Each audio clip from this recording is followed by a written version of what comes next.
baseado no que você me falou até agora, você me fala de fatos e dados, né? A pessoa que trabalha com Six Sigma ali é fatos e dados. Mas trazendo isso para uma questão mais prática, por exemplo, para ficar mais claro aqui para a gente.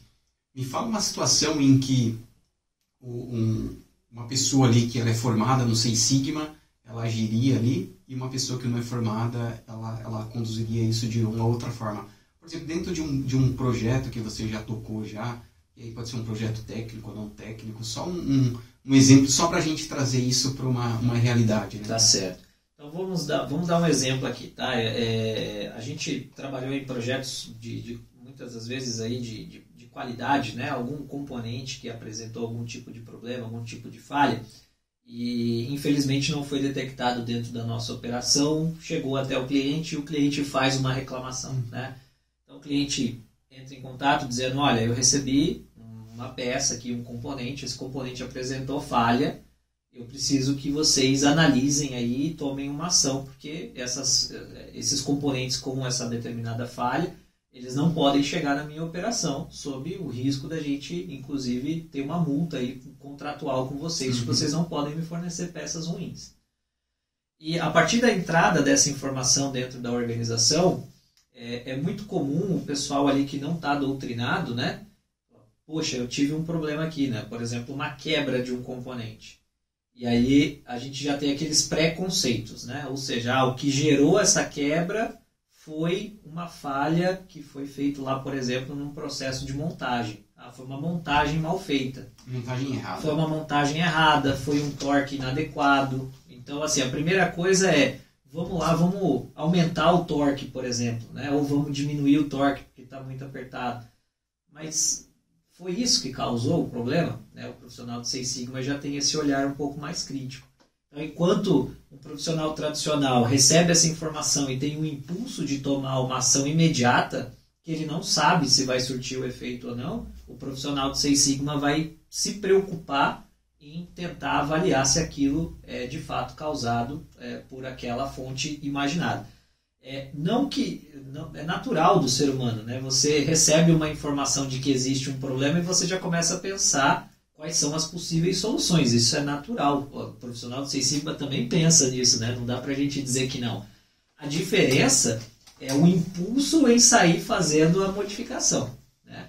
Enquanto o profissional Six Sigma ele vai se preocupar de que, eu tenho uma hipótese de que a causa do problema seja essa e, portanto, eu preciso validar essa hipótese antes de tomar ação. Um profissional que não tem a formação, ele já tem o impulso de aquela é a causa do problema e eu vou agir. Né? E essa ação, muitas das vezes, pode ser pior. Tá? Então, dentro de um projeto que tem a ver com isso que eu estava falando para você, uma peça que apresentou o problema, a gente já teve situações de tipo... o cliente ligou reclamando que tinha recebido uma peça com problema. A entrada da informação para dentro da organização e a tomada de ação imediata, que foi mexer no processo, em 2 semanas o cliente reclamando, dizendo que ele não tinha mais um problema. Ele tinha 5 problemas. Ou seja, a gente tinha aumentado a quantidade de falhas no cliente. Porque a ação que foi tomada... ela muito provavelmente ela potencializou a causa daquele problema e gerou mais problema para o cliente.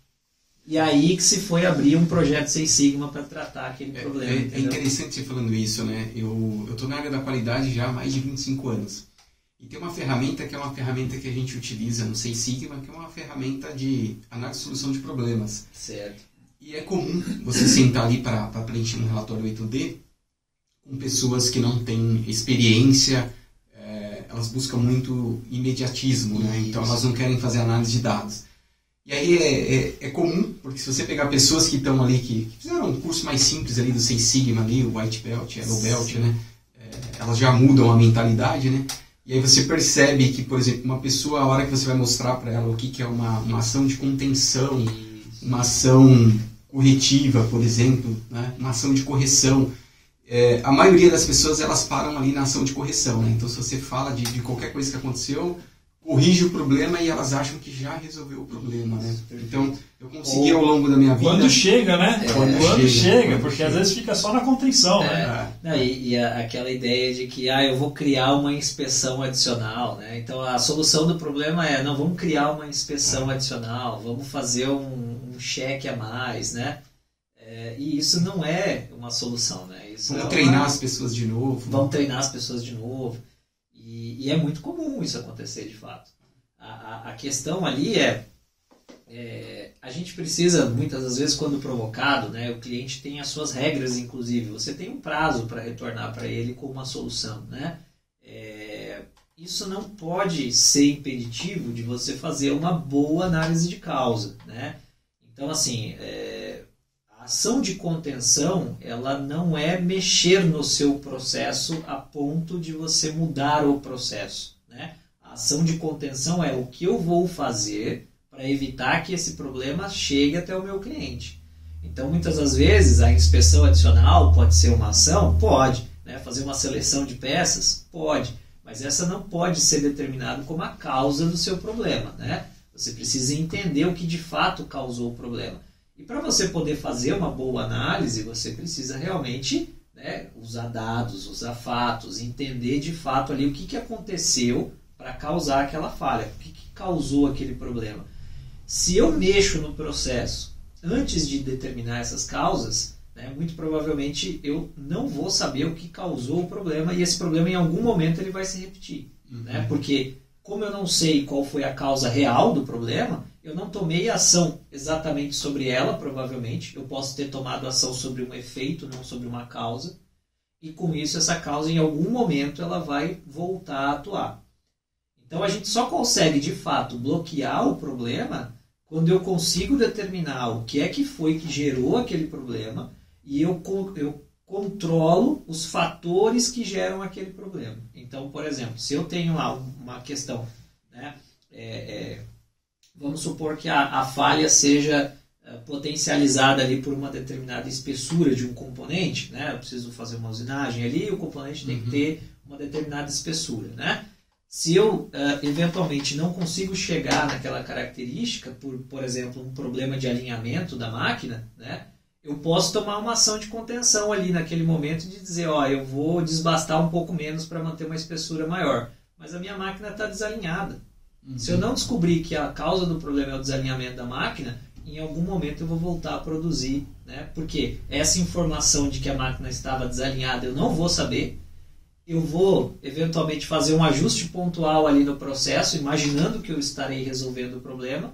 Só que essa falha ela pode começar a aparecer em um outro componente. Ela pode começar a aparecer, né, neste mesmo componente, mas de uma forma diferente. Tá? Porque eu só conseguiria determinar a causa raiz se eu realmente parasse para analisar aquele problema e fizesse isso a fundo, né? Não aquela análise superficial, assim, eu acho que é tal coisa e eu vou lá e tomo uma ação. Então, quando a gente fala de mentalidade, o profissional de Six Sigma, a sua formação lhe provê essa condição de ser um cara questionador, curioso, criativo, que vai tentar entender de fato o que desencadeou aquele problema, tá? Não é uma coisa fácil, né? Não é uma coisa assim que você vai resolver às vezes do dia para a noite. Então, por exemplo, né, você vai abrir um projeto Six Sigma hoje, amanhã você vai estar com a solução pronta? Provavelmente não, você vai ter que passar por uma série de etapas. Mas com certeza a sua análise vai ser robusta ao ponto de você ter muito mais chances de bloquear ocorrências futuras do que uma tomada de ação imediata aqui sem uma análise aprofundada. Tá? Então, assim, não que nós não precisamos nos preocupar com uma contenção imediata. Ela é importante, o seu cliente merece essa atenção. Mas isso de forma nenhuma te exime de fazer uma boa análise de causa de um problema. Não pode parar por aí, né? Não pode parar na contenção. Exatamente. Trabalhar menos com intuição, mais baseado em dados e fatos. Uma visão sistêmica na parte de análise, Perfeito. mas com foco na ação ali para atingir a causa raiz. Exatamente. Né?